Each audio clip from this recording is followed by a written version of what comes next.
Now we will start creating our first elements in the scene. In this module, you will design a decorative object utilizing 2D shapes and 3D objects. Let's start creating the 2D shape. Access the Create Shapes tab and click Circle to sketch a circle on the screen. Then, without clicking any other place, access the Command panel, the Create tab, and type 0.5 for the radius. You can see the meter unit is the current measurement. So, this is our first shape.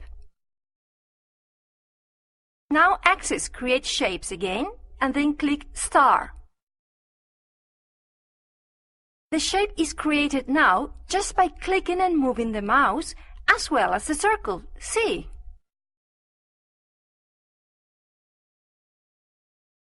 After drawing the star in the scene, let's change some parameters by changing their properties.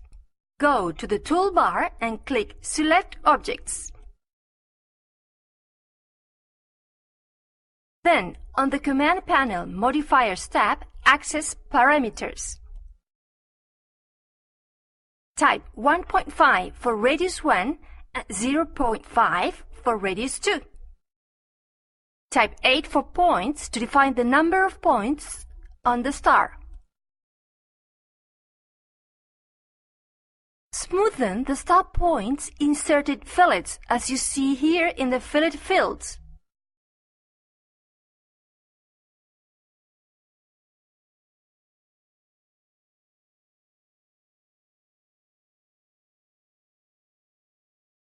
In this case, the two geometric shapes are separate objects.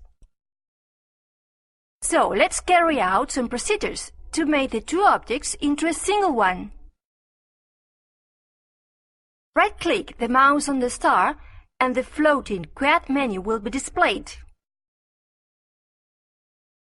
Let's enable the object for editing by clicking the Convert to Editable Spline option.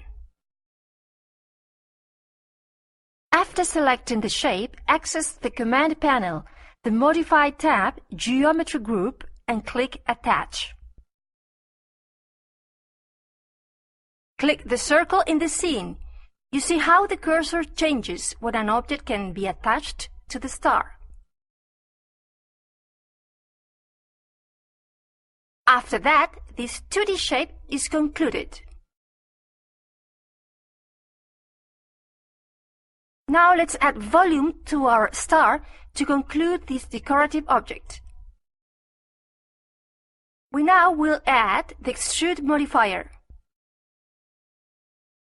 Access this menu, Modifiers, Mesh Editing, Extrude. Then, on the Parameters tab, in Amount, type 2.095 to define the extrusion height and 20 in the Segments field to define the number of segments for this shape. For the final touches, let's apply another modifier.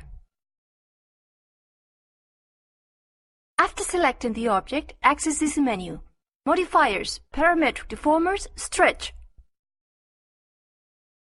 Using this modifier to stretch our object and insert 1 as the value in Stretch field and the Z option in Stretch axis. See the changes? There are other fields in this modifier to make other types of changes in the object.